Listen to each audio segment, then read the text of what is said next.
നമുക്ക് അപ്പത്തിനും ഇടിയപ്പത്തിനും ഒക്കെ കഴിക്കാൻ പറ്റിയ നല്ലൊരു ചിക്കൻ സ്റ്റൂ ഉണ്ടാക്കാം. നമുക്ക് തേങ്ങാപ്പാലൊന്നും എടുത്ത് കഷ്ടപ്പെടേണ്ട, കുറച്ച് നാളികേരം മാത്രം മതി. നമുക്ക് നല്ല തിക്കായിട്ടുള്ള ഗ്രേവിയോട് കൂടിയ ചിക്കൻ സ്റ്റൂ നമുക്ക് പെട്ടെന്ന് തയ്യാറാക്കാം. അതിനായിട്ട് ഞാനിവിടെ 1 കിലോ ചിക്കൻ എടുത്തിട്ടുണ്ട്.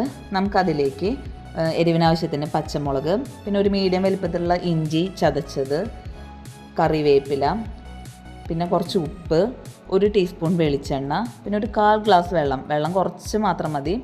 അതൊക്കെ നന്നായിട്ടൊന്ന് മിക്സ് ചെയ്തിട്ട് നമ്മളത് മൂടി വെച്ചൊന്ന് വേവിച്ചെടുക്കാം. അതവിടെ ഇരുന്ന് വേവട്ടെ. ആ സമയം കൊണ്ടേ നമുക്കിതിലേക്ക് ആവശ്യമായിട്ടുള്ള സവാള അരിഞ്ഞ് വയ്ക്കാം.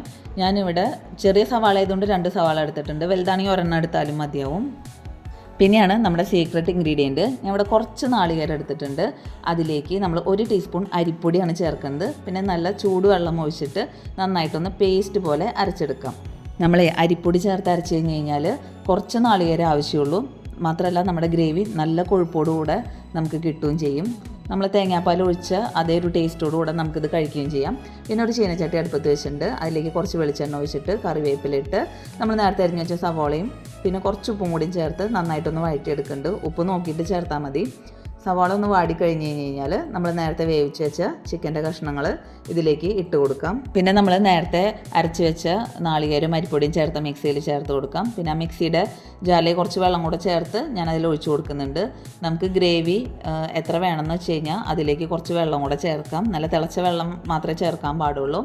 അത് നന്നായിട്ടൊന്ന് തിളച്ച് കഴിഞ്ഞ് കഴിഞ്ഞാൽ നമ്മളതിലേക്ക് കുറച്ച് മല്ലിയില അരിഞ്ഞതും കൂടെ ചേർത്ത് കൊടുക്കാം. അത് ഓപ്ഷണലാണ്. മല്ലിയില ചേർത്ത് കഴിഞ്ഞാൽ ടേസ്റ്റ് തന്നെയാണ്.